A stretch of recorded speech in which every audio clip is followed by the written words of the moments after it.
భవనాన్ని ఇచ్చుకొచ్చి గదిలో మార్చి మళ్ళీ కట్టారో ఏమో మాయజాలము తెలుసు మంత్రకారడి తెలుసు రెంటి కన్న ఇది ఇంకోటేమో నీలాకాశం నేలాకొస్తే ఇట్టాగే ఉంటాదో ఏమో ఈ సంతోషం దాచాలంటే హృదయాలు ఓ వంద కావాలేమో ఇంతందంగా ఉంటుందా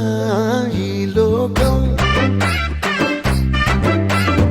ఇన్నాళ్ళు ఈ మనసుకి తెలియాలే